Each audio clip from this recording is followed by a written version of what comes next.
Debat pertama kandidat Pilpres Amerika Serikat antara Donald Trump dan juga Harris berlangsung pada Selasa malam waktu setempat dengan pemaparan visi dengan sudut pandang yang sangat berbeda dan juga menegangkan, berdebat soal politik dan juga ikut menyinggung soal kepribadian. Harris dan Trump menunjukkan visi mereka yang sangat berbeda untuk Amerika Serikat. Kita bahas sore ini bersama narasumber kami yang sudah bergabung melalui sambungan daring dengan Pak Teguh Reza Shah, dosen HI dari Universitas Padjadjaran Unpad Bandung. Selamat sore Pak Reza, Assalamualaikum. Waalaikumsalam, selamat sore, salam dari Bandung. Baik, salam dari Jakarta, dari Tendean. Pak Reza, kita simak kembali statement cuplikannya antara Harris dan juga Trump dalam debat pada Selasa malam berikut ini. Let's talk about what Donald Trump left us. Donald Trump left us the worst unemployment since the Great Depression. Donald Trump left us the worst public health epidemic in a century. Donald Trump left us the worst attack on our democracy since the Civil War. And what we have done is clean up Donald Trump's mess. Look, we've had a terrible economy because inflation which is really known as a country buster. It breaks up countries. We have inflation like very few people have ever seen before, probably the worst in our nation's history.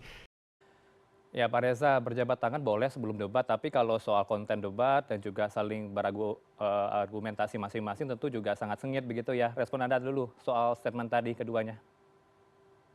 Memang Kamala Harris ini sangat memukau ya dalam debat tersebut, menempatkan Donald Trump dalam posisi yang defensif. Kadang-kadang Trump itu terkesan punya ide tapi nggak sempat keluar ya. Dan Harris itu benar-benar bergaya seperti di persidangan dan menggunakan bahasa yang sangat keras ini. Jadi Trump ini orangnya keras, dilawan dengan bahasa yang sangat keras, misalnya criminal convictions, kemudian his handling of the COVID, kemudian juga reputasi Donald Trump yang bertentangan dengan norma-norma hukum Amerika Serikat. Jadi ini tegas sekali Harris dan tidak mustahil ya, kalau tidak mustahil dia akan mendapat dukungan dana yang lebih besar daripada supporternya. Kalau beberapa bulan silam dia dapat 3,61 juta US dollar saat dia menarik gubernur Tim Walz, maka tidak mustahil dia akan dapat dukungan lebih lanjut. Apalagi Taylor Swift mengatakan bahwa saya sudah melakukan riset dan saya sudah mengambil keputusan ini nggak main-main. Jadi tampaknya Kamala Harris ini sedang di atas angin. Di atas angin karena sejumlah pengamat di Amerika Serikat ini menjagokan Harris kayak dari nilai yang didapat pada Selasa malam. Kalau Anda pribadi tentu harus netral, Pak Reza. Mana yang mungkin bagi Anda yang cukup dominan antara Harris dengan Trump? Saya melihat dalam cara bicara, Harris itu berbicara seperti dia menguasai masalah.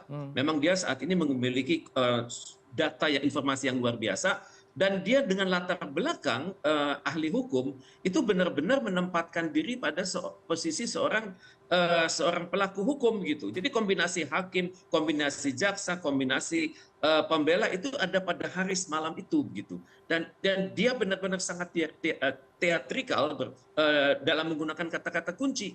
Dan ini benar-benar telak bagi Trump. Jadi saya pikir saat ini Trump tersudutkan, tapi bagaimanapun juga kan masih ada waktu untuk tampil lagi ke depan. Kan misalnya Trump sudah mengatakan, oke lah dia kelompok Trump mengatakan misalnya moderator itu sangat menguntungkan Kamala Harris. Kemudian moderator itu memberikan pertanyaan yang menguntungkan Kamala Harris. Jadi untuk ronde kedua nanti ya saya pikir Trump akan memberikan kinerja yang lebih baik. Ya. Terus terang dia kaget karena lama dia tidak berada pada posisi seperti itu. Ya, artinya Harris head to head hari Selasa malam tadi unggulnya Harris begitu ya, Pak Reza? Betul. Tapi kalau kita saat ini dapat dikatakan Harris masih unggul ya. Oke, kalau kita simak mereka saling adu argumen, saling menyalahkan satu sama lain, mengevaluasi kinerja beberapa waktu lalu ketika Trump yang gagal memberantas, menghilangkan angka kemiskinan dan juga pengangguran di tahun 2017 hingga tahun 2021. Ada the Great Depression di situ. Dan juga Harris juga membalasnya dengan, itu Harris tadi ya, mengkritik Trump. Kalau Trump juga mengkritik, kenapa Harris ini tidak menjalankan kebijakan yang harusnya dilakukan dan harus tunduk juga ke Biden. Ini bagaimana respon Anda soal saling lempar argumen antara dua kandidat tadi? Ya, ya, disinilah menunjukkan bahwa Harris itu sangat sangat konservatif ya, dalam artian dia tidak berani menentang Biden ya. Jadi dia memberikan kepemimpinan itu pada Biden untuk lebih berinisiatif, sedangkan Harris berada pada posisi defensif. Karena bagaimanapun juga kita harus akui ya bahwa Harris punya kendala-kendala psikologis, misalnya posisi dia yang sangat sulit melawan masyarakat kulit putih yang sangat berharap Presiden Amerika Serikat ke depan itu harus berasal dari kulit putih, dan ini Harris masih menahan diri sebenarnya selama periode dia dengan Presiden Amerika Serikat saat ini. Tapi bagaimanapun juga Harris sudah melihat bahwa dukungan masyarakat atas dirinya itu menambah, terutama sekali sejak Taylor Swift itu secara terang-terangan mengatakan mendukung Kamala Harris. Misalnya tokoh seperti Taylor Swift ini membawa suara generasi X 21%, baby boomers 23%, generasi Z 11%, dan generasi millennials 45%. Ini adalah modal Kamala Harris hari ini. Jadi kemungkinan besar modal ini dapat dikapitalisasi selanjutnya oleh Kamala Harris, tapi juga tentunya hal ini membuat Trump berpikir begitu bahwa di ronde pertama itu tampaknya Harris mulai leading, dan tentunya tim Donald Trump akan bekerja keras mencari isu-isu baru yang sejalan dengan ide-ide Partai Republik. Ya, artinya Trump tidak bisa berkata-kata banyak begitu ketika diserang oleh Harris. Meskipun dalam tema debat soal perekonomian dan juga aborsi di Amerika Serikat pada malam tadi di waktu Amerika Serikat, ini cukup punya argumen masing-masing ya, Pak Reza. Pak Reza, kalau kita ulas soal isu ekonomi yang mereka saling debatkan tadi malam, Anda meresponnya seperti apa? Apakah arah ekonomi Amerika Serikat akan berpengaruh dengan statement mereka pada malam tadi di Amerika? Kalau dalam debat ini biasanya mereka berbicara itu makro ya, tapi mereka tidak berbicara hal-hal yang sangat mendasar. Misalnya kalau dalam debat silam itu Donald Trump mengatakan kritiknya atas China. Donald Trump mengatakan lemahnya sistem administrasi dalam ekonomi Amerika Serikat, lemahnya tim negosiator Amerika Serikat. Semalam itu belum keluar gitu. Tampaknya mereka berdua masih menahan diri. Mereka juga tampaknya nggak tegaan ya, membuat malu Amerika Serikat di hadapan publiknya sendiri. Tapi mungkin ronde kedua akan lebih jelas. Kalau dulu sebelumnya Trump mengatakan the China they have eaten our land, sekarang tidak melihat komentar-komentar semacam itu. Kalau sebelumnya Trump berani mengkritik Obama, saat ini Trump tidak separah itu mengkritik Presiden Joe Biden. Ya, kalau saya kutip, saya himpun informasi yang terbaru soal pasar saham yang berjangka di Amerika Serikat, Pak Reza, merosot dan dolar melemah pada perdagangan awal Asia pada hari Rabu pasca debat ini berlangsung. Responnya seperti apa soal pasar saham yang berjangka ini melemah juga merosot? Wajar, di mana pasar berjangka itu selalu memerhatikan apa yang terjadi dalam jangka pendek saat ini. Mereka perlu waktu untuk stabilisasi, dan saya yakin pasar saham Amerika Serikat itu sangat stabil. Gejolak ini hanya sebentar saja, dan mereka akan kembali mantap seperti biasa di Wall Street. Baik, kita petakan juga soal kantong-kantong suara di masing-masing negara bagian, Pak Reza. Tadi saya sempat jelaskan ke pemirsa di rumah soal, mungkin Anda juga melihat tadi ya paparan saya di Wisconsin, kemudian di Michigan, termasuk di Pennsylvania. Ini angkanya cukup sengit, hanya beda 1%. Anda meresponnya apakah pendukung setia dari Trump masih tetap loyal ke Trump? Ini agak sulit ya, karena bagaimanapun saya harus mengakui ya bahwa sistem pendataan, sistem jejak pendapat itu di Amerika Serikat itu sangat saintifik. Mereka bisa mengkombinasikan analisis kualitatif, kemudian analisis kualitatif kuantitatif, dan juga mixed method. Dan juga cara mereka memilih responden itu sangat bagus. Misalnya melihat usia, melihat profesi, melihat wilayah pemilihan. Tapi bagaimanapun hasil pengamatan per hari ini itu akan dipelajari dengan sangat mendalam oleh kedua belah pihak. Karena walaupun hari ini per minggu ini Harris masih unggul, belum tentu hari ini akan menjadi statik. Karena bagaimanapun tim Donald Donald Trump itu akan bekerja mati-matian untuk membalikkan keadaan. Jadi bagaimanapun ini merupakan laboratorium internasional yang dunia harus pelajari bahwa beginilah caranya menilai mereka yang sedang bertarung head to head tersebut.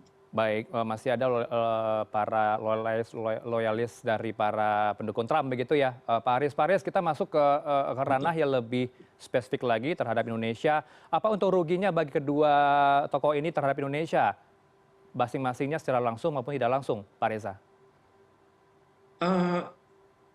Selalu ada untung rugi ya. Tapi yang paling penting adalah kemampuan kita untuk menganalisis diri sendiri. Sun Tzu, pakar dari Cina, mengatakan kenalilah dirimu sendiri, kenalilah mitra-mitramu seutuhnya, baru Anda bisa yakin Anda harus berbuat apa. Dan untuk itu kita harus yakin bahwa ke depan bagaimanapun juga kita kan punya comprehensive strategic partnership dan Amerika Serikat. Makanya ini adalah fondasi yang akan dipegang oleh sama-sama.